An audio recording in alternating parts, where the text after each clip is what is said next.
Recording is on. Tudo bem? Me chamo Flávio. Eu vou apresentar um trabalho sobre o gene GJB2 e a sua relação com a surdez, tá bom? Então vamos começar a apresentação. O gene GJB2, ele é encontrado no cromossomo 13 e se a gente tentar encontrar a localização dele, a gente vai ver que ele está no cromossomo 13, no braço Q do cromossomo, na região 1, na banda 2 e na subbanda 11, tá? O cromossomo 13, ele contém aproximadamente 800 genes e contém mais de 110 milhões de pares de base, dos quais mais de 80% foram determinados. Algumas doenças relacionadas com o cromossomo 13 são o câncer de mama e de ovário, o retinoblastoma, a surdez, que é a que a gente vai estudar agora, e a doença de Wilson. Tá? Aí, se você quiser saber, tem mais informações aqui na gravura. Vamos falar, então, um pouco sobre a surdez. A surdez, a perda auditiva é extremamente comum e pode se apresentar a qualquer momento, desde a infância até a velhice.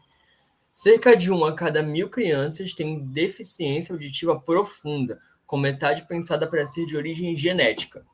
Existem muitos genes de surdez, mas a causa mais comum da perda auditiva nas populações americanas e europeias é uma mutação no gene da conexina 26. A conexina 26, ou CX26, tem uma taxa de portadores de 3%, que a gente pode comparar com a fibrose cística e causa cerca de 20% da surdez infantil.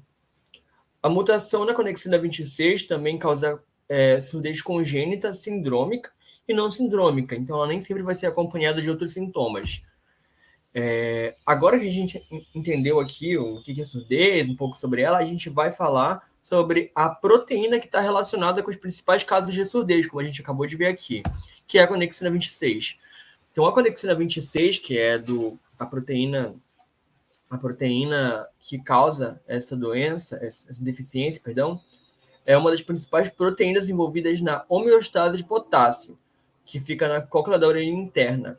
Ela encontra-se nas células de sustentação, fibrócitos do ligamento espiral e nas células do limbo espiral adaptado do estio.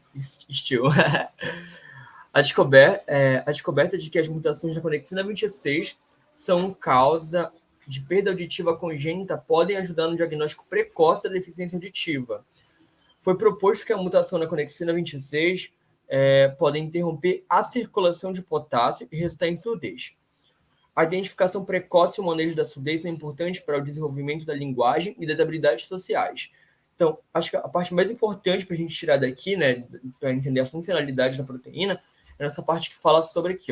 Foi proposto que mutações na conexina 26 podem interromper a circulação de potássio. Como a gente viu, ela trabalha nesse processo do potássio aqui, né, que vai fazer a comunicação das células. Então, se a gente tem problemas com essa proteína, as células não conseguem se comunicar por meio desses íons. E aí a gente tem uma perda da comunicação, que aí acaba se resultando na surdez. E a gente vai falar um pouco sobre o gene e vai aprofundar um pouco mais sobre isso, para a gente entender alguns detalhes, tá? Sobre o gene GJB2.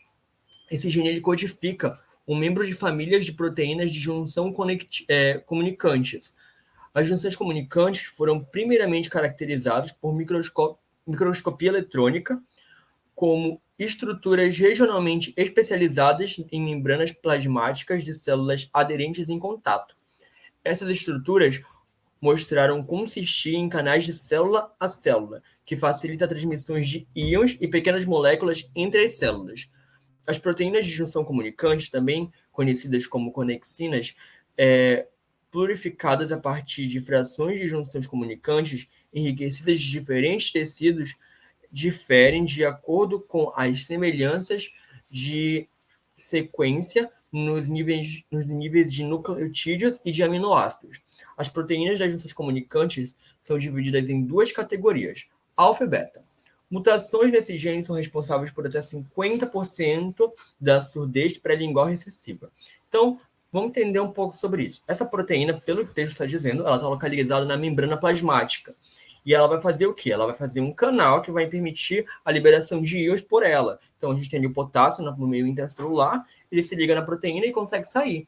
Aí esse potássio ele vai ser, claro que vai ser jogado, né, com base no estímulo, a gente vê isso em bioquímica, em biocélula, mas ele vai ser jogado de uma forma que ele passe uma mensagem para a célula do lado. Então, se a gente não tem essa proteína para liberar a passagem de potássio, o potássio fica preso, né? Esses íons ficam presos nas células e acaba que a célula não consegue se comunicar. Então, ela não passa uma mensagem para outra, que não vai agir, né, de acordo com aquela mensagem, ela deveria ter uma reação, e aí isso vai impedir todo um processo de comunicação celular. Por isso que, e nesse caso específico, ele desencadeia a surdez, né? Acaba gerando uma surdez por não ter comunicação na célula. E aí a gente vai entender o que pode causar problemas nessa proteína, o que faz essa proteína não ser funcional. E a gente vai entender isso mais no contexto genômico dela. Vamos lá. Vamos tirar alguns detalhes aqui do cromossomo, né? A gente tem aqui uma linha que representa o cromossomo, e aqui as setas elas mostram a orientação de leitura que vai ser lido que vai ser lido esse gene, né? Nesse caso, a gente tem aqui o sentido 5', 3', e a gente vai ver que ele está voltando, está indo contra o sentido do cromossomo, ou seja, ele está sendo lido na outra fita do cromossomo. E isso é só para a gente ter mais uma base, tá? E a gente vai conseguir identificar o gene aqui em vermelho. É a seta vermelha do gene GJB2. Aqui são aqueles outros genes que a gente viu que também estão presentes no cromossomo 13. E aí, com base nessa figura, a gente pode saber onde eles estão, se eles estão mais na ponta, se eles estão mais no meio, tá? O nome do gene, né, é GJB2. O nome da proteína vai ser proteína de junção comunicante beta 2. Então, a gente viu que a gente tem esse gene relacionado com um grupo de proteínas. E essa proteína específica que a gente está falando é a parte beta dela, tá bom? A localização do gene no cromossomo, ele vai ficar ali, vai iniciar no nucleotídeo 2.187.470.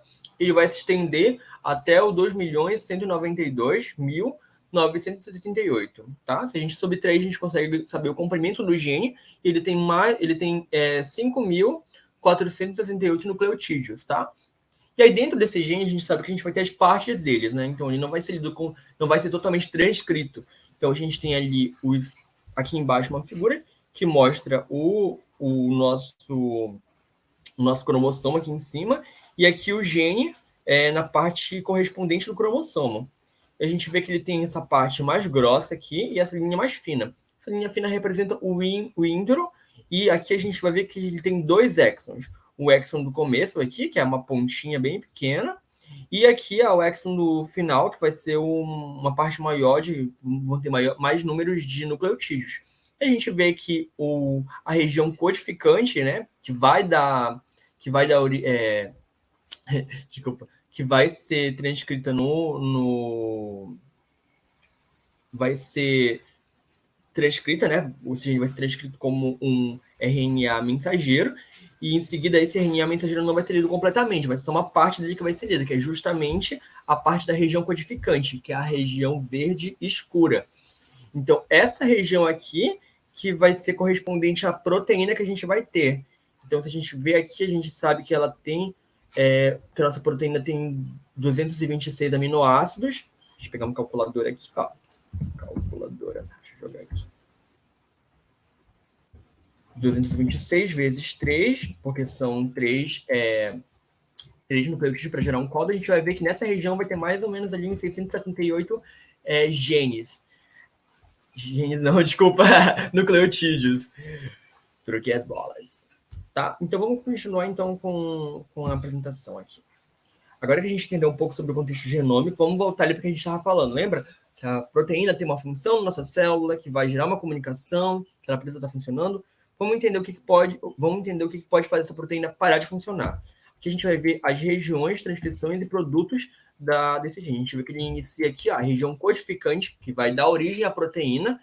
Ela começa aqui, e a gente vê que os primeiros nucleotídeos é a adenina, timina e guanina, ou seja, é uma metionina que vai ser o start. A gente entende que é a comunicação universal para saber que ali deve iniciar uma proteína. Isso em todo RNA, desde bactérias até de mamíferos, todo mundo vai funcionar do mesmo jeito, vai ser uma mensagem biológica.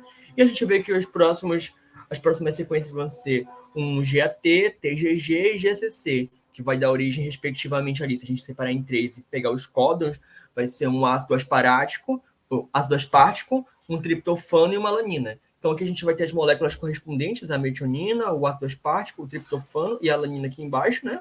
A gente vai saber que a nossa proteína, que vai ser o resultado dessa leitura dessa região do DNA, ela vai sempre iniciar com esses 4 aminoácidos aqui, e se a gente for vendo o resto da sequência, a gente pode saber todos os outros aminoácidos dessa proteína. E aí vem o babado, né? O SNP. O SNP é essa parte aqui de baixo, que é a parte vermelha, tá vendo? Esses retângulos vermelhos aqui. O que eles representam nessa figura? Aqui a gente consegue ver a nossa fita de o cromossomo, né? O gene com a região codificante, aqui o exon dele, né? E aqui a gente vai ver o quê? Que ele vai ter pequenas linhazinhas. Essas linhas vermelhas são a variabilidade genética desse gene na nossa espécie. Então a gente sabe que os nossos genes eles são redundantes. Por isso, a gente consegue ter essa variabilidade e gerar o mesmo aminoácido, isso não atrapalhando a funcionalidade da minha proteína. Isso, inclusive, faz com que nós sejamos diferentes uns dos outros, ter essa diferença genética. E, claro, a gente vai ter a nossa semelhança, que é o nosso genoma, que vai fazer a gente ser uma espécie só, né? Vai ser visto como uma única espécie. Mas, como a professora já falou nas aulas, né, a gente tem essa variabilidade. E a gente vê que, na nossa espécie, é comum ter variabilidade aqui no início da região codificante, ou seja, no gene ATG. E isso é muito complicado. Por quê? Porque se a gente não tem esse início com uma adenina, uma timina, uma guanina, aquela comunicação que o nosso corpo entende que ali deve se iniciar uma proteína, não existe. Então, simplesmente a gente não consegue gerar proteína como ela deveria ser. Isso ocasiona problemas nessa proteína. Então, se a gente sabe que é comum no nosso genoma ali, né, da nossa espécie, ter essa variabilidade aqui, a gente vai saber que vai ter uma parte da nossa população que vai ser surda, porque vai ter problema nesses genes, né? E assim como a gente também pode ter mutações, né, que são frequentes, e se ela for, por exemplo, nessa região, isso também vai desencadear numa surdez futura. Então, é bem complexo, né? E é bem simples de entender. Tipo, agora faz muito mais sentido. A gente sabe que tem uma variabilidade nessa região, a proteína não é gerada, se não tem proteína, não tem comunicação entre as células, logo a gente tem um problema, ou seja, surdez. E aqui a gente vai ver no FASTA o início da nossa região transcrita, tá? Então aqui a gente tem o começo do gene, e a gente vê que ele só vai começar ali na região codificante, o ATG, depois de muitos nucleotídeos. Então isso aqui, tudo que está antes, isso está tudo antes da região codificante. E a gente vai ver que é a região codificante começa no nucleotídeo. Se a gente pegar só a parte transcrita, 3.358, e vai até o 4.038, a gente vai ver que a gente vai ter 3.357